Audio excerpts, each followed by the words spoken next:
Hello and thanks for joining School of the American Rifle. Today we're following up with a long anticipated video of our Colt 601. We did have to change the order in which we produce these videos because we can't build this on camera for YouTube. If we do, they're going to shut down our channel. So we had to cut out the building portion that I promised everyone. I do apologize. It's not something that I wanted to cut out, but we have to do that to preserve our ability to use YouTube. That being said, we're going to cover all of the gauging in this video of this already assembled 601. We're going to use U.S. government issue gauges. We have more modern gauges here, and then we have older gauges in the back here. Let me close the lid and I'll show you. This is for M16 and XM16 E1, very early gauge kit. So we're going to use some of the very early gauges with it, and then we're going to use some more current gauges with it. We're also going to use some of our newer gauges or commercial gauges, which we have off to the right here. So we're going to throw the whole thing at it to see what we can find with this old girl. Alright, after we're done with this video, we're going to do a follow-up video covering distressing or making the lower match this, I would say, battle-worn gun. And then we're going to do a range test fire video.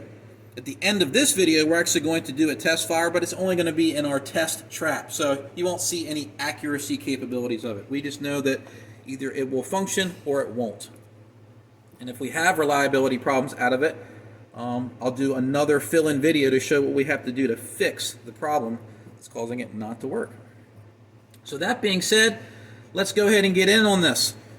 So, first thing we're going to do is we're going to cover from front to back about what's original and what's reproduction, because there are some reproduction parts on this. So those of you who are into these things, remember, I'm not an expert on historical aspects of this gun. I'm a technical guy. So if you see something that's off, please don't take offense. But let's get started. So, from the front, we have our three-prong muzzle device. We also have our grenade ring right here. Some of the early grenades, they were a rocket-looking design, and this was like a tensioning device to hold it in place. We have the original 1 and 14 twist barrel with the original front sight. We have our Bakelite handguards. Going back, we have our 601 upper receiver with the correct rear sight, the correct charging handle, and the correct bolt carrier. When we get into the lower receiver, we do have some reproduction parts. Of course, the lower receiver is a reproduction itself. The original 601 receivers had a hole right here, which made it a machine gun. That was destroyed before this parts kit was sent into me. We have an original pistol grip, an original magazine, an original buttstock assembly, correct receiver extension, buffer, spring, all those things. So I will cover the reproduction parts next. Also, this sling is not correct. This is one of the what they call seatbelt slings. This would not be correct from what I understand for 601. It's a placeholder until I find a proper one. Alright, so let's go ahead and crack this open. Sometimes this can be a little bit of a bear to get this front pin out. So let me grab a tool off camera.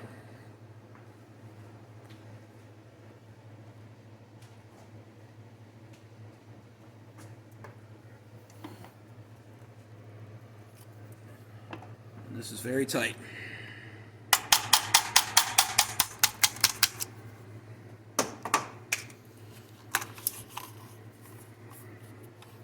There's our front pin. And if you notice on the early guns, they weren't captured with the lower. They had a ball detent right there. Let's get the magazine out. And let's separate the sling from the lower. Alright, now as far as the upper receiver goes, like I said, besides the sling, everything on this is original. Let's go ahead and pull the bolt carrier out. You can see that it has the original bolt carrier. It's got a good bit of corrosion on it up around the carrier key area and around the cam pin area. It has the very early staking on the carrier key. You can tell an old or original carrier by this portion right here. This is a full round carrier key. If you look at a more modern one, they're round from the front to about there, and then they square off. We will look at this in detail though, but original carrier. Now the parts on this that I did have to replace before I put it back together were two areas. One was the gas tube. These particular uppers use what they call an early bend gas tube. So what that means is they bend closer to this area of the handguards than around here, where the more modern ones do. So it took us a while to acquire the parts, but I did find an original early bend to replace this one. Believe it or not, this gas tube still passed all of our gauging. The interior dimension still had proper passage. The flare here on the back side, right there, and on the front portion that goes into the front sight was all of proper dimension. We replaced it because if you look really closely right there, there was a heavy bit of corrosion that was about 8 through the tube. So if we had attempted to fire this, it would have ruptured there. Since this is an original tube, we wanted to preserve it. So we just used this as a class example now. We also had to replace the extractor. The extractor, let me get my pointer, has the claw broken off. And what's heartbreaking about this is a very early extractor that had what they call a lug design. If you look right here, it's squared off on the back, where modern ones, they have an angle. Really hard to find one of these, but guess what? We did. And there's the design. It's squared off just like the rest of the bolt lugs. Again, not what current or modern ARs have. So those were replaced on the upper, but we did put original ones in there. Let's put our upper off to the side and get into where most of the reproduction parts are. So, of course, the lower is reproduction. This particular example is a Brownells, marked as a 601. We do have a reproduction magazine catch assembly. If you notice, there's a dimple right here. And on the opposing side, it has horizontal serrations. This was made by John Thomas of Retro Arms Works. We also have a selector that has a dimple on it here and a dimple on the opposing side. This is also from John Thomas from Retro Arms Works. And then we have a rear takedown pin, which also has a dimple, which is one that John Thomas makes as well. So fantastic reproduction parts. The trigger guard is original, the pistol grip is original, the pistol grip screw is original. A lot of the pins and springs in the lower receiver are original. These hammer and trigger pins, these are reproductions. These are actually Guy's Lee pins. The original pins had dimples. So the Guy's Lee pins, since they had a dimple, I thought that they were a nice addition to making it look more correct. But these are not original. The fire control group is a standard Schmidt hammer trigger disconnect. The original parts were of the M16 variety, and I would have had to modify them to semi-auto specs in order to use them in a Title I lower or a semi-auto lower. I didn't want to acquire original parts and then grind and weld on them to make them legal. So we just put standard semi-auto AR15 parts in the lower. So the hammer trigger disconnect are not original. The original part in the lower receiver is here. This bolt catch is an original 601. You can see on the bottom they have a bevel on there without the button, so these are more difficult to manually lock open than the more modern designs. But this is an original 601 bolt catch or bolt stop. So for reproduction, we have the front pin, which was Brownells, the Brownells lower, magazine catch assembly, selector, and fire control group are all reproductions. So you can say that this is a true 601 because it's not a machine gun and because I have reproduction parts in it. Still going to keep hunting for the right parts. If I find an original rear pin here or an original magazine catch, I will replace it. I might even, if I can acquire the original pins here, replace them, but I won't be modifying an original 601 lower parts kit, even if I do acquire one to fit this, because I just don't think it's right. Alright, so let's go ahead and get into this. Let's start with some of the gauges. So let's use the old gauges first. In the back we have the XM16 E1 gauges, so let's try to use some of these. So first thing, let's go to what all these do. This is a throat erosion gauge. This is a hammer and trigger pin gauge for the lower receiver. This is a fire and pin protrusion gauge. This is a chamber reflector tool. Let me try to pick this out of there without doing any damage to it. I don't use these gauges in the shop or in classes because they're quite collectible, but there is this shiny tip. The purpose of this is you drop it into the chamber, shine some light in it, and this will reflect the light back a little better so you can inspect the condition of the chamber. Some of the very early guns that were used in combat did not have chrome-lined chambers, and inspecting the chamber when they were used in a tropical environment was very important. You wanted to look for deep pits and corrosion. And then we have two U.S. government issue headspace gauges. These are modified at the rear so you can do a headspace check in the field without removing the ejector or the extractor. Very useful tool. This is a field gauge, so it's looking for reject dimensions. If the bolt closes on this, it should be pulled from service.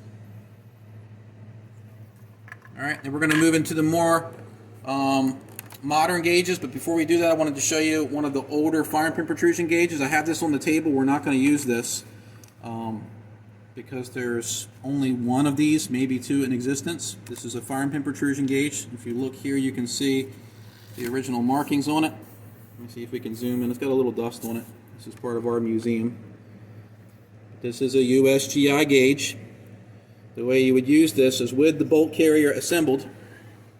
You would put this collar around here, put the carrier over this all the way, and this would push on the firing pin. The firing pin would then stick out of the bolt face, and you would take this depth gauge where it's notched, and look, it clears the ejector. And then you could get your firing pin protrusion specs. But since this is such an old bird, we're not going to use that. I don't use it. I just wanted to show the gauge is off to the side. We have other ways we can check protrusion without messing with that collectible device. The more modern things we have is a pivot pin and takedown pin gauge. This measures the holes in the upper and lower receiver. We have another firing pin protrusion gauge. Same spec as the old one, just has different markings on it. These are laser, the old ones are roll marked. We have a chamber reflector tool. You can see it's still nice and shiny, just a different profile. We have a gas key or carrier key swaging tool is what I call it. They call it a key tool. What you would do with this is, let's say you dropped your carrier and you damaged the carrier key. This tool you could stick on a supported surface like a vise, put this tool in here, and if this was collapsed, you could take the tool and just bash it into the opening to get this in service again. We have another headspace gauge, we have a barrel straightness gauge, we have a muzzle erosion gauge, and we have another version of a throat erosion gauge. We can't use this gauge because this gauge in particular is meant for, if we look at the tag here, for chrome barrels only. The 601s had a 1 in 14 non-chrome bore, so we're not going to use this gauge on this one. We're going to use this gauge here in the back because that's made for the non-chrome barrels. So this one won't be used. The muzzle erosion gauge can be used for chrome barrels, and then there's two other gauges here. We have a firing pin hole gauge, which you guys have probably seen the reproductions that I've made on video. Basically the front is tapered. And then we have the hammer and trigger pin gauge. Now what's interesting about this is the specs for this has changed over the years. The very early design here was 0.159. The newer spec is now 163. So they abandoned the spec for this, I'm assuming, and I don't have any documentation to back this up. This is all assumptions. But they were probably failing too many lowers for this gauge, and they had to amend it to this spec. This is what you would actually use to see if your lower receiver is worn out in the hammer and trigger pin area. Some people try to use a round gauge here, and that's not what you would use because a round gauge would only go in if the hole was worn all at the same level. Sometimes this hole wears out in an egg-shaped pattern, and that's what this gauge is for. It measures from two very specific minor points in that bore, and that's why it has this advanced cut on it. So we're going to use all these gauges, and then we're also going to use some of our, what I call, commercial gauges. Some of them are SOTAR or School of the American Rifle gauges. Some of them are made by Pacific Tool and Gauge. Some are just traditional gauges like this anvil gauge, calipers, micrometer, torque wrench. We're going to throw everything we can at it. So that being said, let's go ahead and start using the GI gauges. Let's use the hammer and trigger pin, or I'm sorry, not hammer and trigger pin, front and rear takedown pin gauge. All right, let's check the front. Green side doesn't go in. What you have to remember about this gauge, and I didn't mention it, this is made for when it's stripped of hard coat. All right, so this is for overhaul. So it won't go into some of these holes. It went into this one, went into that one. Let's flip this over here and see if we can get it to go here. Right there. But look, for such an old gun, let's try it the other side. Doesn't want to go in. Let's try with the gauge that I use. And I forgot it, so let me grab it.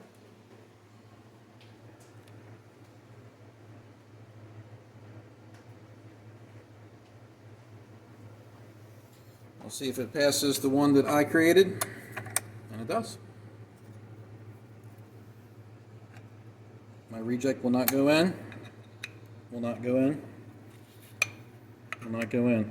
My gauge specs is designed to look for the proper dimensions with the hard coat or anodizing intact.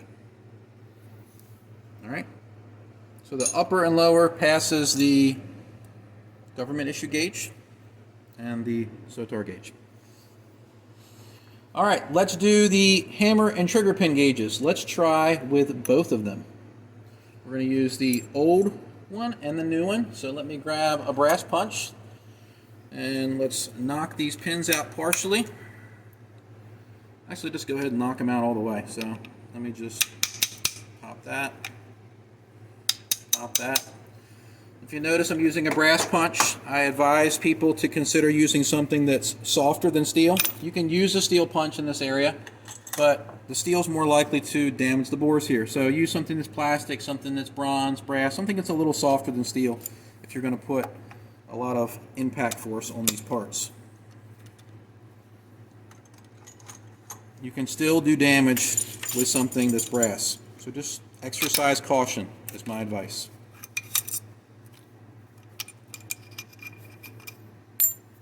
Alright, parts are removed. I'm trying to be a little careful with this because I don't want to cause any damage, but the thing's been pretty abused. But let's just still be nice to it. Alright, let's try the gauge. A little bit of downward pressure and rotate it. You're not going to bash this gauge into the hole. You don't want to cause anything to get decertified on the gauge. This is the 159 gauge. Doesn't even want to start. And the 163. Obviously, if the 159 didn't work, this isn't going to work either. Let's grab the SOTAR gauge. And again, I forgot it, so let me go grab it.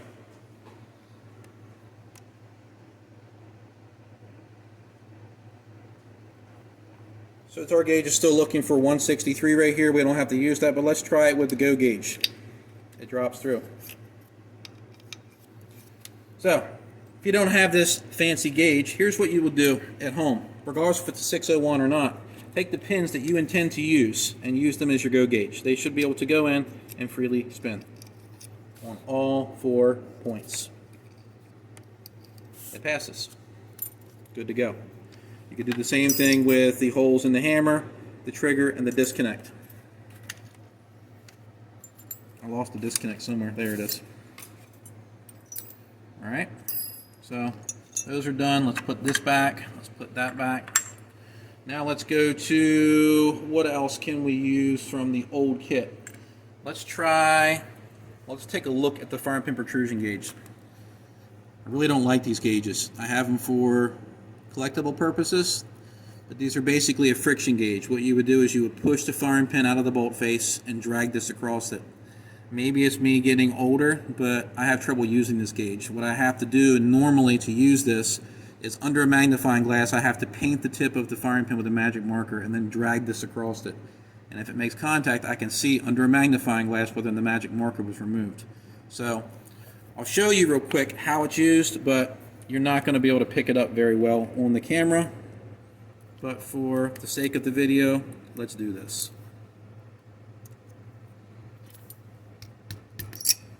If you notice, we have an older fat firing pin, or fat head firing pin. You wipe the bolt off. I had it all lubed up. Alright, so we would take the firing pin, we would push it out on the tip. Is that focused? We would take the go side and we would drag it across like so. And I really, oh, there we go. I can feel it a little bit there.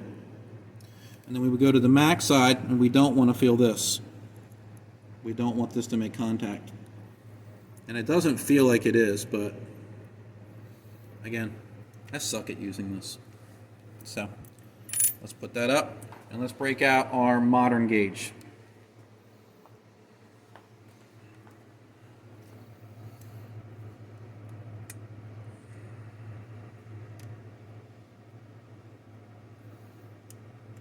Let's zero it out, and 034. Not bad for this old girl. Alright, set this to the side. Firing pin moves freely. Let's look at the tip. This is where Donna's camera skills come into play. I can see that the tip on this is slightly flattened out. She's going to try to zoom in on it. Try not to look at my wedding band, look at the firing pin tip.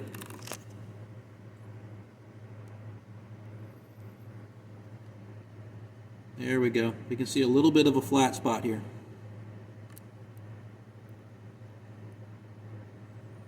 Not bad for as old as this thing is. Sometimes you can run your nail across it and you can feel defects. This tip isn't perfect. I can feel a little crease on the edge. What we can do is let's leave this out. Let's look at it under the Borescope when we do the barrel. So we'll just put this off to the side. I'll show you another method of checking your firing pin tip later on. Alright, let's keep using these gauges. Let's do a headspace check. Original field gauge. So what we'll do is we'll drop this into the chamber. It's going to be hard for Donna to get the right angle, but in it goes. I got to put the bolt carrier back together.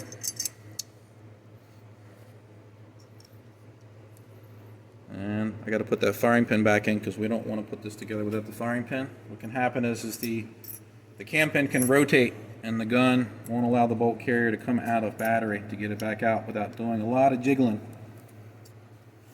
So let's get this in. It's going to be a long video, everyone. Hope you brought some popcorn. It won't close, so headspace is not excessive. What I'm going to do is show you how the chamber reflector is used. We're not going to get a good look inside there. We're going to use the Borescope in place of the chamber reflector, but just let me give you an idea of how it's utilized. So you would take the chamber reflector. I'm going to go nose down with this barrel. We would drop it into the chamber like so, and then you would take a flashlight and see if you can get some reflection. Let me try from this angle. From what you have in the chamber. And this isn't going to work well just because of our there we go. There's the piece in there. She's going to try to get her focus in. So if you had a brighter light or this was in front of you, you would see how this makes more sense. The video is just not grabbing it very well. But I hope the concept makes sense. Let me get that reflector out of there. Alright, let's move on to the throat erosion gauge. These have two lines that are scribed on them. There's the reject line.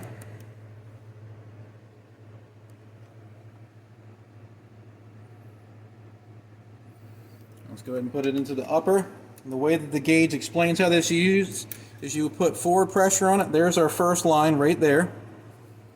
We keep on pushing in. You're not going to bash this in.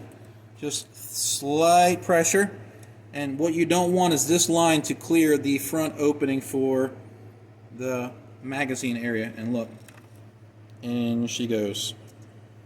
So the throat on this barrel is shot out. That doesn't mean that the barrel is unsafe. It just means that it's probably going to shoot very, very poor groupings. It might even allow the projectile to tumble and hit the target sideways, which is also referred to as keyholing by some people. So we have an heavily eroded throat in the barrel. I knew this when I first got the parts kit because I dropped in some gauges immediately. But just because the throat is worn out doesn't mean that it's unsafe. It just might not shoot well. And we're just going to keep this gun running as long as we can. So it fails throat erosion. Now let's check muzzle erosion. Now this gauge here is a more modern one. And again, it has 2 lines in it. We're going to put it into the front here. And this can be a little deceptive because we have a flash hider installed, but what you're trying to do is visualize this line right here is supposed to be with the flash hider. But look, if it clears that line, then it has a good bit of muzzle erosion. We can barely get it started, which is a good thing. It's almost no muzzle erosion at all. The throat is the first thing that will wear out on most barrels unless something's really wrong.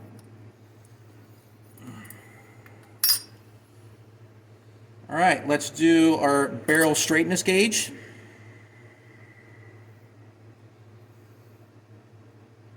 I'm going to pull or push a patch through the upper before I try to do this. So let me reach for a cleaning patch real quick.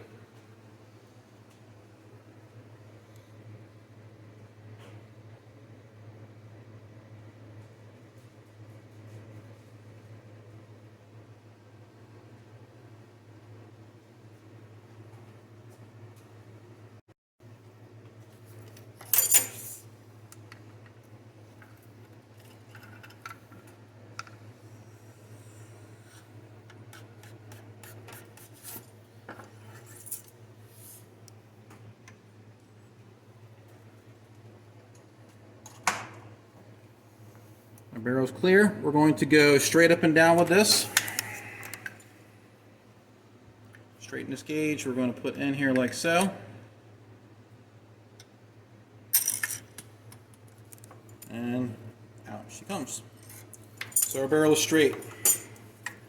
On earlier M16s and derivatives of them, they had a pencil barrel. They're more likely to be damaged by somebody trying to use them as a pry tool, or maybe if they attached a grenade launcher to it and fired a bunch of rounds out of that. Sometimes it can exert forces on the barrel to cause a bend. Most of the time, though, it has to do with somebody using force on the barrel itself to try to pry something open, using it as a pry tool, a door, a crate, something like that.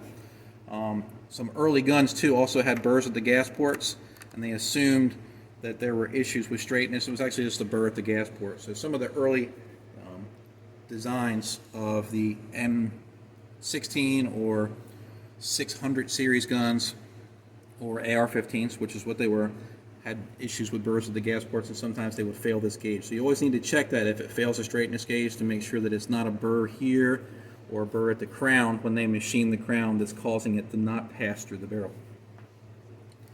All right, let's use the firing pin hole gauge. Let me pull this bolt back apart.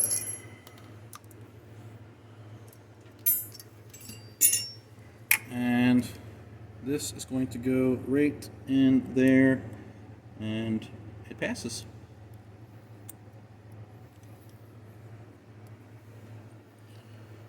I have a more modern version of my gauge that has a go side.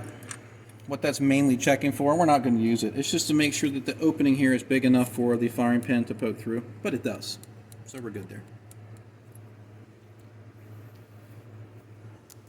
I did check the ejector off camera. The ejector has a good bit of spring tension on it. It does pass my field test and my test that I do off camera. That being said, it doesn't mean this is the original spring in here. Someone at some point in the service life of this weapon could have replaced it, but it's good. All right, so USGI gauges are complete. We did this. We don't use this one. We used an older version of this. We used a reflector. We don't have a damaged carrier key, so we don't need to use that. Headspace passed. Let me show you how this is used if we had to use it. You would find a solid spot on your bench. I like to use the edge of this vise right here so it's nice and solid. And let's say this was dented, you would put this tool in here and you would strike it with a hammer to open it up.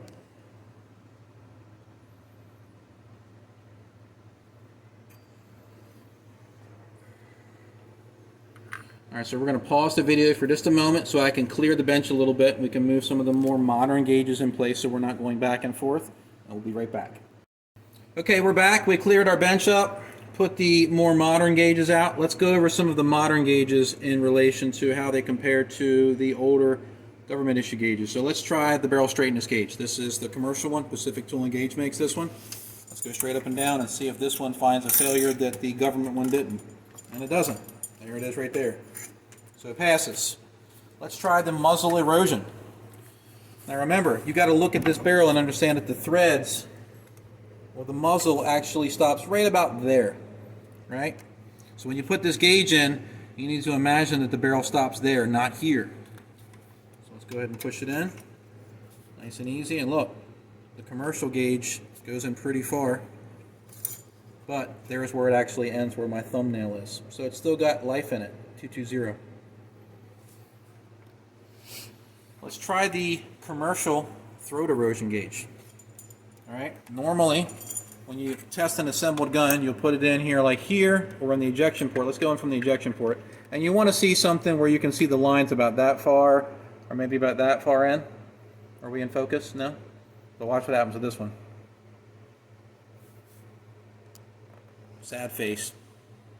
Down she goes. But like I said, it has a worn out throat. This barrel was on a machine gun.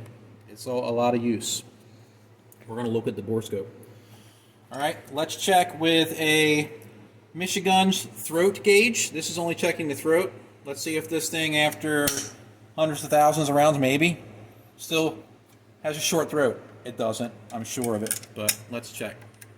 Little tap, and right out. No resistance at all. Didn't expect it to, but I still wanted to use the commercial stuff. Some people will watch these videos and assume, well, I'm not going to buy all those gauges. That's a really expensive endeavor. It is. There are some situations where you can get gauges though that aren't really expensive. For instance, the throat erosion gauge you can get from Brownells for about $65. Do you need to use this all the time? No. But if I take a brand new gun and I measure the erosion, and let's say it goes to the second line, right? And then I fire 1,000 rounds out of it, and I gauge it again, and it goes to here, something's wrong. This should only move about maybe one line every 2,000 to 3,000 rounds. So something as simple as this, people assume that I'm gauging for the sake of gauging, don't realize that I'm using this as a starting point, and then tracking the amount of wear depending on usage on how fast things wear. And if they wear too fast, something needs to be focused on and possibly corrected. So you can head off something bad happening by using certain gauges. Not saying you have to buy them all though. Let's check the chamber with a chamber function gauge. This is checking for the body of the chamber to see if maybe something is rough, corroded, undersized, something along those lines. So let's easily put this in here. Alright, this is a hard angle to grab since it's built. I'm going to give it a little bit of downward pressure, and then I'm going to try to pull it out, and out it comes nice and easy. I know my thumb is hiding it, but I can't really do anything to bypass that, but it passes.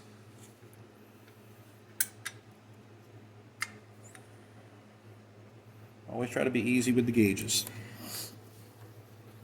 Alright, let's get this bolt back together another time, and let's check headspace with the modern stuff. We didn't check it with the Go gauges, right? Well, what if it has short headspace after all these years? I'm sure that it doesn't. But let's try it anyway. It's the whole point of the video, right? Check everything. Yes, I know I didn't put the firing pin retaining pin in. I'm not going to shoot it like this. So let's get our Go gauge into the chamber.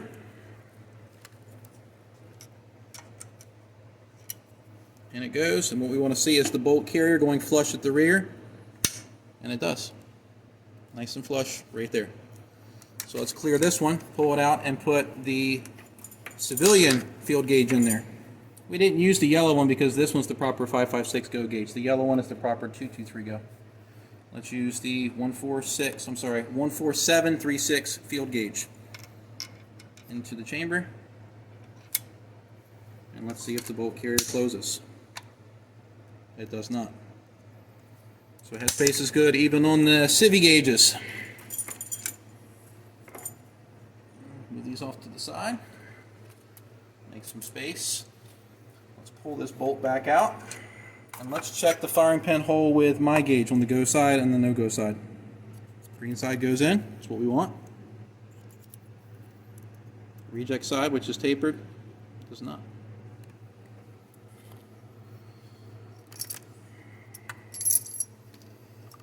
Alright, let's tear this down. Where's my little pointer? Right there. Pull the extractor out. So we have a very early spring with no insert. Some of them were like that. Some of them had a white insert. Let me grab some examples and show you real quick.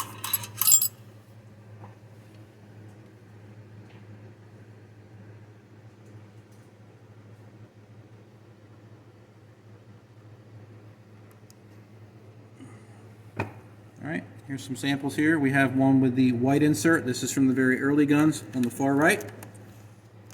And we have the red insert. This one actually fell off my little plate here that I made. I'll have to re-glue it back in place. But white insert, red insert, blue insert. Are we losing focus? Black insert with the O-ring or donut, and then black insert with the copper colored spring.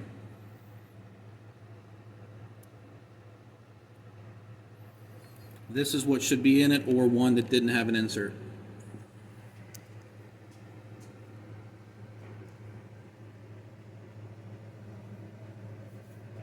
Alright, so let's check the extractor claw. Let's see if we got a little bit of bite on it. We do. Freely moves on the pin. The extractor spring, very weak. Look, I can smash it. Let me get something so you can see me smashing it. See, almost no tension at all. But this is what I can tell you about the AR design. If you have an AR15 with a 20-inch barrel, which is what we have here, and a rifle-length gas system, having a really, really strong spring isn't as important. The shorter your gas system gets, the more stiff this spring has to be to overcome trying to get the gun to extract when it's operating under that higher chamber pressure. The gun's basically trying to extract when pressure is high on a shorter gas system. So, you can sometimes get away with weaker springs on a rifle-length gas system, depending on how it's gassed, with a rifle-length barrel, 20-inch barrel. Let's check it with the extractor gauge. Go side goes in. No go side doesn't.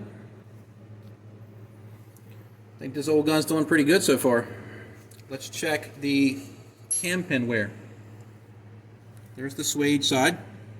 You can see how it's rolled over. Next, I use a ball bearing to do this from what I understand, even on modern bolts. We'll take it side to side. And it won't even start that way. A little bit in that opening right there, but it won't go in all the way. It's got to go in all the way to count. Really old bolt. Still passing with flying colors. It's almost like Colt and Armalite knew what they were doing. Bolt face gauge. It's notched for the ejector. It goes right in. Nice and flat. Let's check the bolt tail. This is our no-go gauge. Won't even start. Field gauge. Doesn't even try. Pass again. Alright, let's check what's next. Magnetism. Let's take our little washer and see if we can pick anything up.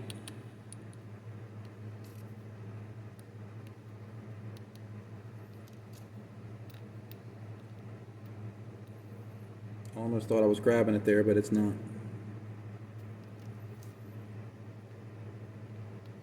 We got nothing. Pass this magnetism check. Those of you watching will often ask, I've covered it in other videos, why do you check for magnetism? If you're shooting full metal jacket, brass case ammunition, it's not important to check for that. But if you shoot steel case or bimetal projectile ammunition, when it feeds from the magazine and up the feed ramps, and then when the casing is extracted from the gun, it does leave metal debris in the weapon. So if you have a part that's magnetic, your firing pin, magnetic debris is going to stick to the tip, and it can cause the gun not to function properly over time with that debris in there. So that's why we check it. Alright, so let's go to the bolt carrier. We're done with the firing pin. We're actually going to check that later with the Borescope, so I'll put that off to the side. Let me clear our bench a little bit.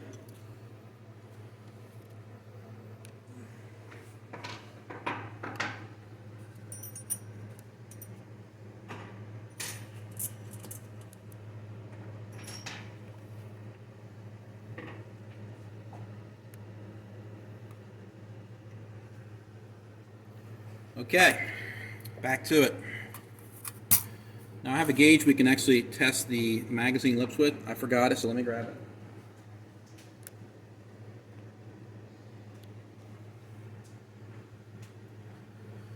Brown also makes the gauge as a copy of the government issue gauge. It says no go there and go on this side. It's tapered. It has angles to it right there. So what you do is you put this on the spine of the magazine. You push the follower down, and you're going to see if this goes all the way down. Now look, I can probably force it. That would be bad if it went under gravity, but it's not, see? So this old waffle mag still got some life left in it. Make sense? You could just take calipers and measure.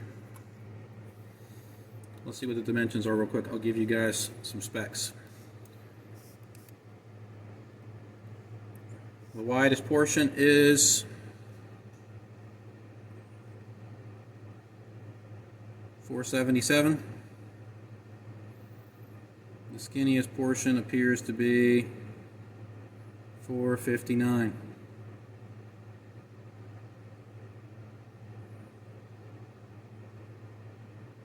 Yeah, right around 459.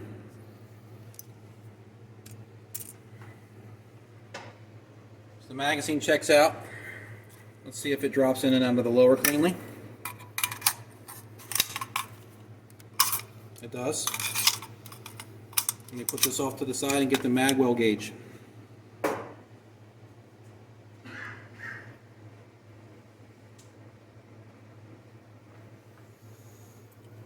The gauge of truth.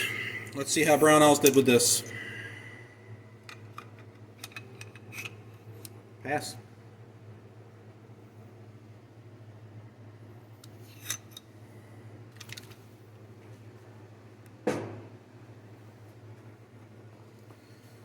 Alright, let's check the buffer assembly now. I know I'm sort of dancing around doing different areas, but let's check things out. Alright, first thing, let's look at this odd buffer. Some of you may already be aware of what it is, some may not, but this is referred to as an edge water buffer. Extremely light. You can see the head moves. This actually has a stack of, let's call them washers. They're beveled washers that are inside here, and when the gun goes to the rearward section of the buffer tube, the gun's fired, this goes back, what happens is those washers sort of collapse over one another, and they slightly collapse. It's really hard to do and show on camera. It doesn't move much, but it does under the recoil impulse. So when people look at these, they think, well, these don't absorb recoil the same way the modern ones do that have a rubber pad. They don't. They're also a lot lighter, but they do absorb some of the impact through this stacked washer set up underneath the head here. But this is an edge water buffer. You'll see these on some Colt's SP1s as well. They're not only on 601s. So let's measure the action spring, as Colt calls it, or the buffer spring. So what I do with my bench is I just have this little yardstick here. Put my spring there, and we have what, 12 1/4? And here's what it should be. Rifle should be 11 3/4 to 13 1/2. So our spring's good. All right. Now let's put our spring back in. And again, I've got this greased up pretty good, so let me wipe my hands down and the stock down. And let's check for bolt carrier travel. Now, if you've seen some other videos, I use this gauge that I fabricated. It's just a pin gauge, nothing really high-tech about it. And what you do is you take your bolt carrier and you're going to push the carrier in. And what you want to look for here is the amount of gap that's between the lower receiver and the gas key or carrier key. See how narrow that gap is there? Not good. So what will happen on this gun, when the edge water buffer collapses, the gas key will hit the lower, if I do nothing about this right now. So this is what I want to see. I want to see this kind of gap here. If I don't have that on really hot ammo or a gun that may have a suppressor attached, even with modern buffers, the rubber pad will collapse and allow the gas key to hit the lower. It can break the screws, it can damage the lower receiver. I've actually seen some lowers break right here and the back end came off because of that impact.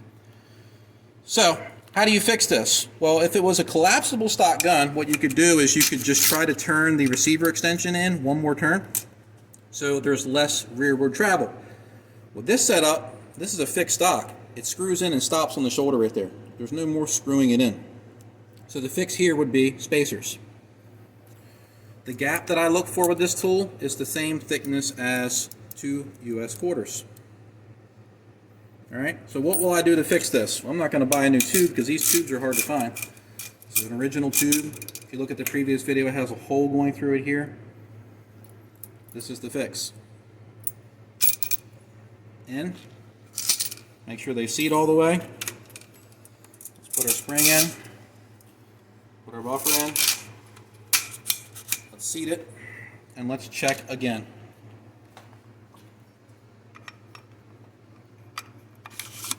We pass. I could have did 1/4, but 1/4 was putting it right on the edge. And 1/4 would probably be fine with weaker ammo. If you're going to push some NATO pressure ammo through here though, playing with fire. Especially on my old bolt carrier here. I don't want the screws to shear off of this. This is the original carrier key.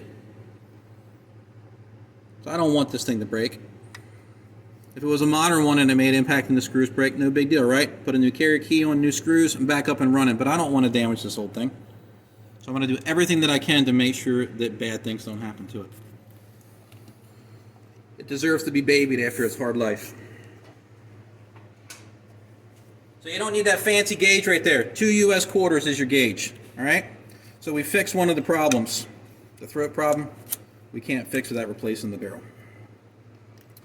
Alright, now that we've got that done, let's go ahead and check for upper receiver clocking. Let me grab a URR rod.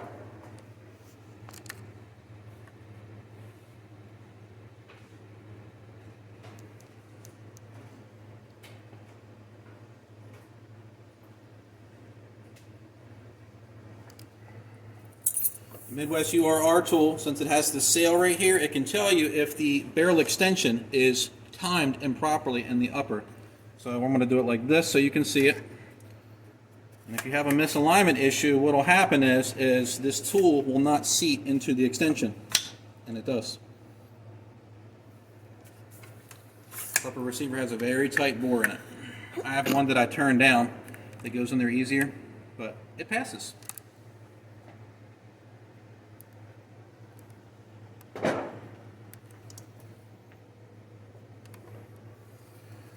Alright, so let's keep on moving. Upper receiver's right. I did use a torque wrench and the URR to install this barrel. I greased it with Aeroshell 64 and it is torqued to about 40 foot-pounds.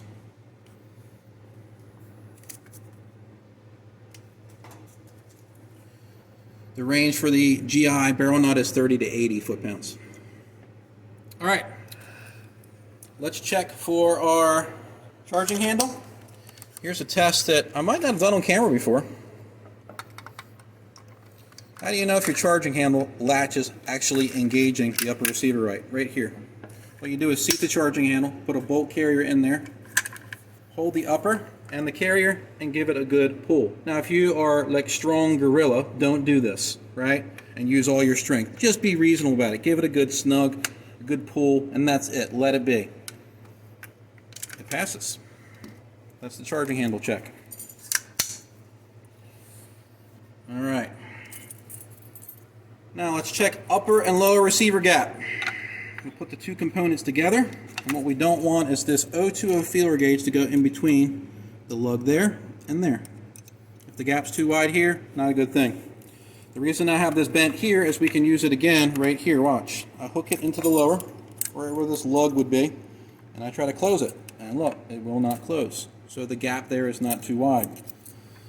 There's another little trick from the classes that I teach. Upper and lower receiver slop, right? People are like, well, slop there is fine. That's correct. But how much slop is too much? This is too much. If you can close this and push that pin in, that gap is too far. What can happen is since your magazine is in a thick position, sometimes the lower, if it's too far away or has too much slop, can have feeding issues. So take a 020 gauge, 0.020, and put it here and try to close, and it won't. Doesn't mean that it won't run if this goes in here. You usually have to have issues where these pins are too large, using the other pin gauge that I used in addition to this. It's not just one and done. But it passes. But this is a new lower. Maybe the old one was all flopping around. All right, let's check the bolt carrier. Length. Those of you who watch the channel often, what's a number we don't want to see? Say it out loud. And we didn't get it. 668, that's good. We don't want 666. As the water boy's mama says, that's the devil. All right, let's check for gas path with our weed trimmer line. Can we see through there? No, not yet. There we go. All right, it passed. So let's put that off to the side. Let's use the micrometer and see if the bolt support ring, and if you notice really closely, look how thin the ring is on this. It's thinner than more modern examples. The ring used to be smaller. Let's check it.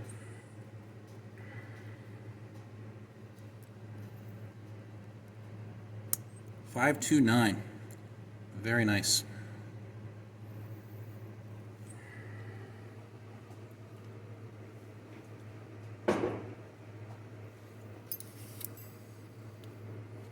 Move this out of the way. All right, one check that I'm not going to do on camera, and some of you may be disappointed, is I'm not going to do a reverse check on this one. And the reason being is earlier bolt carriers, and this is something you have to be careful if you're in the retro guns. Earlier bolt carriers used a lower torque spec for these screws. Some of them, if I remember correctly, were 35 inch-pounds, maybe a little less. The way these wheeler wrenches work is if you use these for installation, let's say, for instance, I set this wrench to 50 inch-pounds and I installed that screw. If I were to take this wrench and set it at 25 and do a reverse check, it would come loose. If I set it at 24, it won't. When you have a properly staked modern gas key with the proper amount of torque, which is between 55 and 58 inch-pounds, you basically get about 100 inch-pounds of holding force with the setup. And if you set your wrench to 50, what you could be doing is, since 50 is half of 100, you would be getting some destructive forces being applied. When I do my test, I do it at 20 inch-pounds initially, and then the max is 30, because anything more than 30 could be a destructive test. Even if I do this at 20 inch-pounds, I might break those screws free. This gun isn't going to see hard use. I do not want to do anything that's going to break those loose because this is all an original setup, so I'm not going to do the check on this. If somebody else has a carrier that you want to check it with at home, you're more than welcome to do it with yours. I wouldn't recommend it. This check that I do with modern bolt carriers is for modern bolt carriers, not old birds like this. So we won't be testing that. All right, let's do our efficiency check. Bolt support shoulder. First green, second green, won't go in the yellow. Let's do gas ring run. Green, green, well on the first yellow, won't go on the red. Let's check our bolt tail. First green, second green. Yellow won't go. So the gas ring run got into the yellow, which is pretty rare for a Colt bolt carrier group. Consider how old she is. Not too bad. It's a 60-year-old bolt carrier. There is a lot of corrosion on this. I'm not sure what type of ammo they use. If you look inside the cam pin area, we see a lot of corrosion in there. We see a lot of corrosion on the bottom of the carrier key. So it probably wasn't well maintained. But here's the beautiful part about it. Watch this.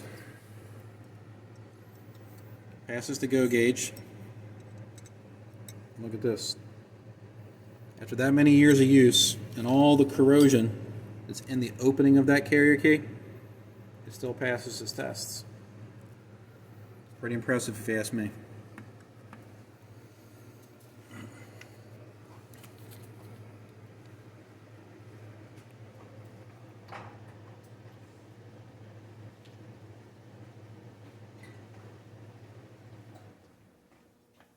We'll do our alignment check.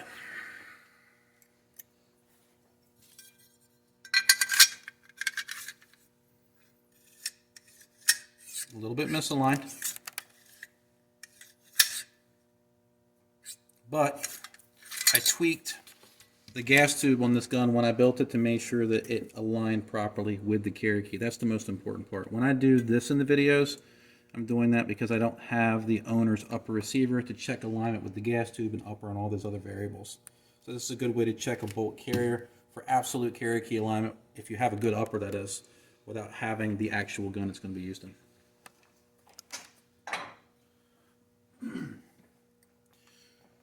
All right, so our battery's running low. Let's pause the video for a second to give our camera a charge, and we'll be right back. All right, we got our camera charged, and we're back. So what we're going to do now is we're going to check the cam pin. You can see this thing's got a good bit of wear. This may not be the original cam pin. But normally what I'll do is I'll take my thumbnail and drag it across the ridges to get into the cam pin to see if it catches and doesn't allow me to push past it. That's my fail point for the cam pin. It passes. Let's put it into the bolt and see if we have a lot of slop. Maybe a little bit. We might put a new cam pin in if we're going to put some rounds through this beyond testing. The retaining pin for the firing pin. This is one of the very early designs, not the cotter pin looking ones that we see today. There are companies to this day that make enhanced firing pins that mimic this design. Some people debate on why they're not used anymore. Some people say it was a cost factor. One of the things that I see consistently on some of these old bolt carriers is they don't stay retained.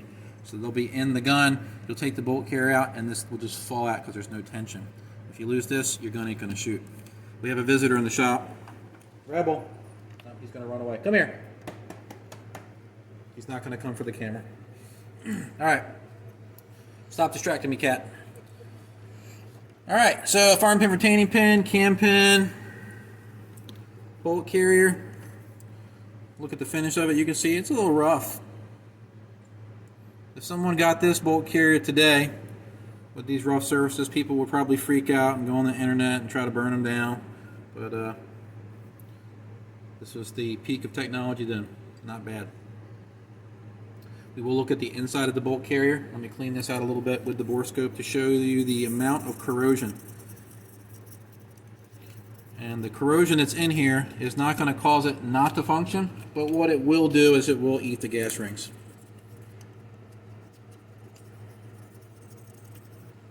Let me get all this stuff out of here. And we'll check this with the Borescope as well. Let's do our gas ring check. It did fail, see? But we do the second check like this, and the bolt's staying in. So we're going to leave those rings in there. Again, I doubt these are the original gas rings, but it did fail our first check, but not the second check. So we're still going to use these. Let's get the fire control group back in.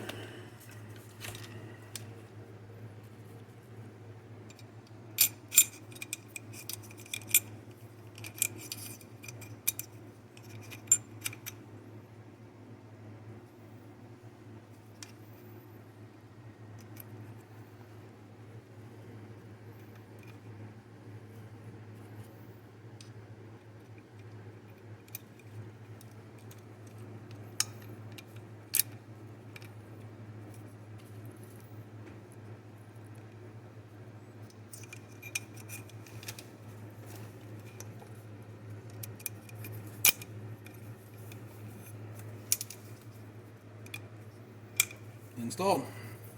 Do a quick function check. Make sure the safety holds. Make sure the disconnect grabs.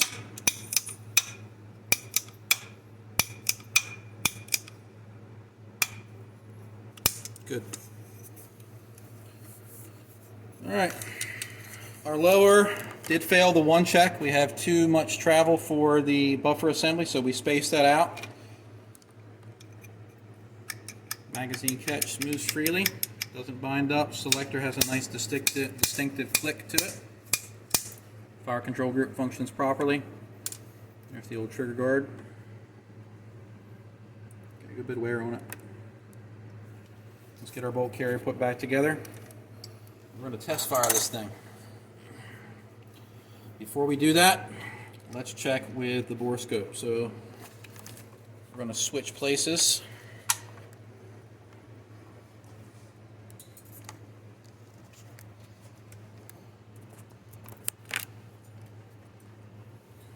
All right, and we're going to go in. Let's look at the firing pin first. Let's look at the tip and see if we can notice anything on the camera. All right, to the screen. I'm going to change the focus a little bit.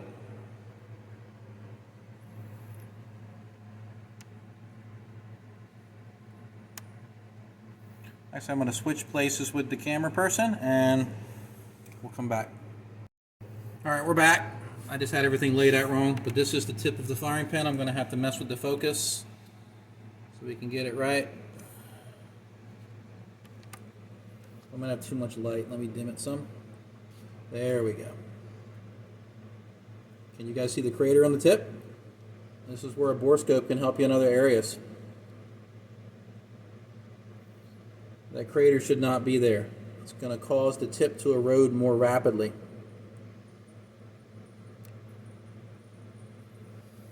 All right, now this one, since it's an older firing pin, I'm not going to replace this. And if you do have one of these, you have to be careful how you load the weapon. If you load this weapon with the bolt carrier locked rearwards, put a magazine into the receiver, and use the bolt catch to drop the bolt carrier, it's possible with some ammunition that the primer can be activated by this just slamming forward due to its heavy mass. So be very careful on how you load or chamber around with this type of firing pin. If you do it where the barrel is horizontal, you should be fine. You just don't want to point it down and load. Should be. Don't take that as legal advice. These were pulled from service for a reason. All right, so the firing pin does have a defect on the tip. Let's look inside the bolt carrier. All right, here's the initial opening. Let's change the focus a little bit. There we go. Very opening isn't too bad. That's the bottom of the carrier key. See the pitting inside the cam pin area?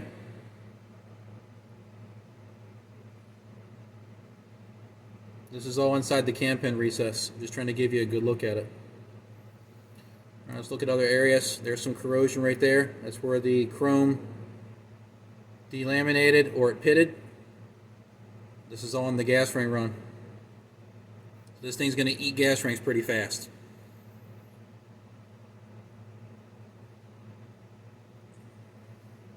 This is also part of the gas ring run. Actually, no, this is the support area, so that wasn't the gas ring run. Support area. This is the gas ring run. We got a little bit of corrosion towards the back side. Actually, the gas ring run looks pretty good. I was looking at the wrong spot there. A little bit of corrosion there. That's more the back end. I don't think the gas rings are going to touch there. So the gas ring on it actually isn't that bad. That little spot there, that's about it.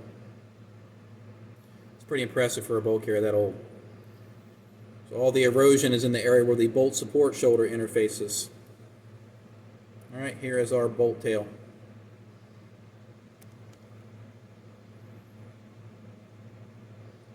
We have some delaminating occurring with the chrome. Overall, this looks pretty good. So bolt tail area, not a lot of corrosion or pitting in there. The interface is here, and the gas ring run.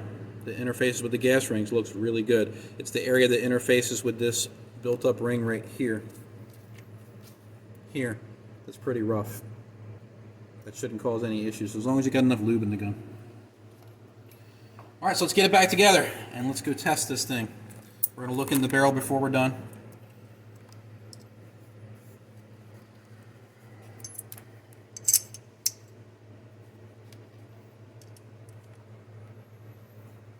I'm going to put a new cam pin in here before we start pushing this thing outside of initial test firing.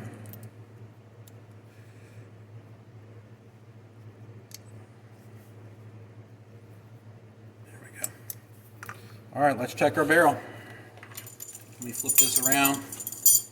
Probably have to do this 2 different times. So let's look into the chamber first and the throat area.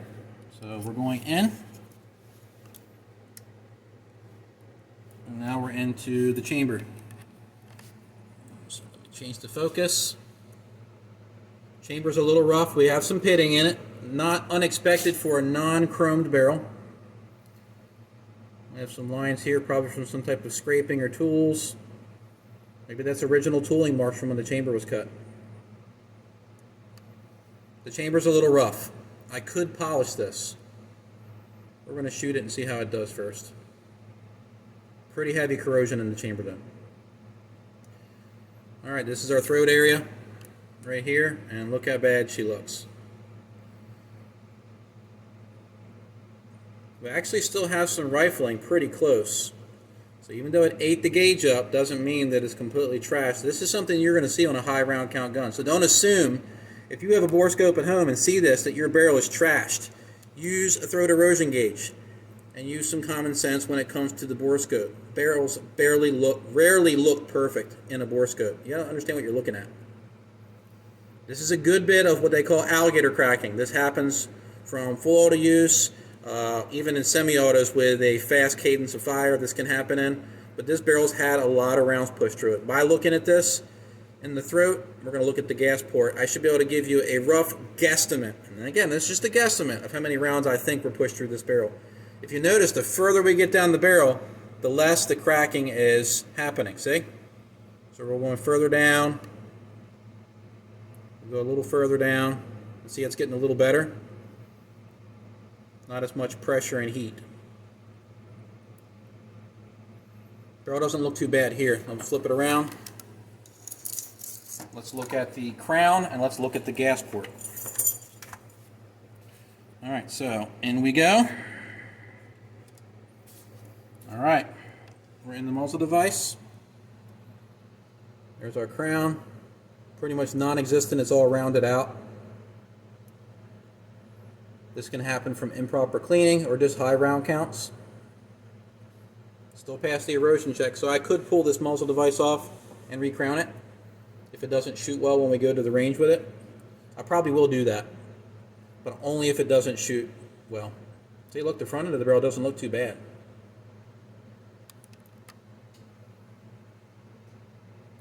Let's try to find our gas port.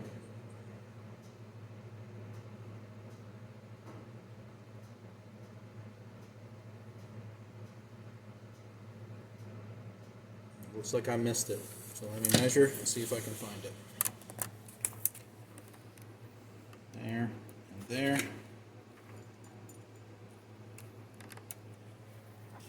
And back in.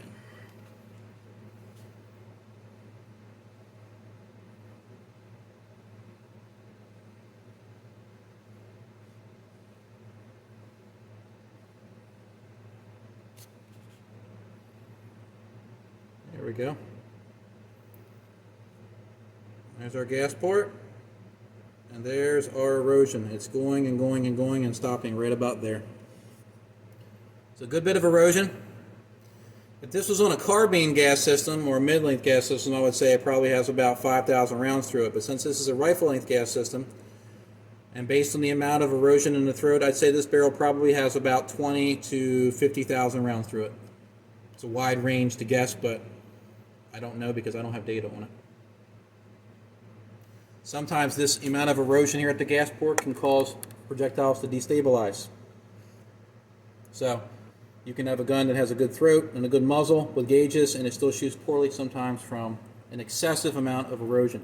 It's going to happen. If you shoot the gun, it's going to erode. So, that being said, let's cut the camera off on the Borescope, and let's pop this back together. Once we get it back together, we're going to go over to the test trap and give this old gun a run. Before we do, we need to juice it up.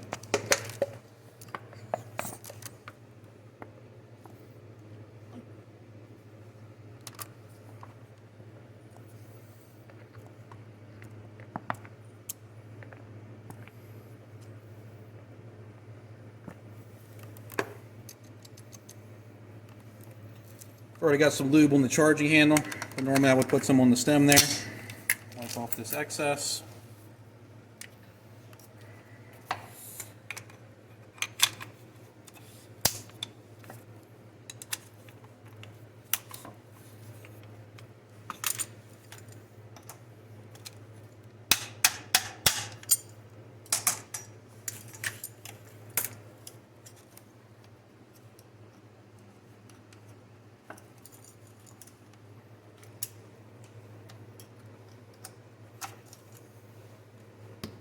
All right, we're going to pause the camera. We're going to give it a test. All right, we're over at the test trap. If it sounds like I'm yelling, it's because I have hearing protection on. We're going to try the original mag and see if it works. We're going to put 3 rounds of 193 ball ammunition in here.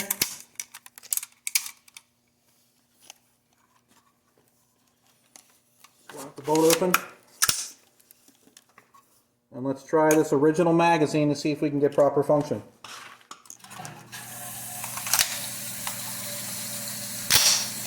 All right, we're ready to fire. Test fire.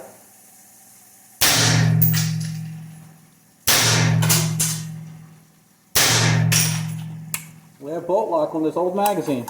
Pretty impressive. Let's put that one aside.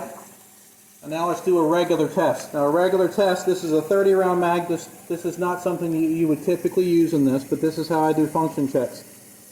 30 round mag, loaded full. I'm going to fire 2 rounds. And I'm going to take the magazine out, put the weapon on safe, and then I'm going to put an empty GI style 20 round mag in there. If you test your magazines partially full, you're not getting the proper amount of resistance from a full mag. So this is why I do a test like this. Again, not correct for this old gun, but this is a proper function check. Ready for test fire.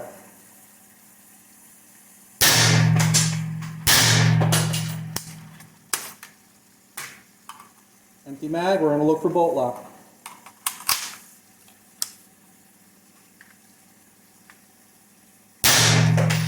We have bolt lock.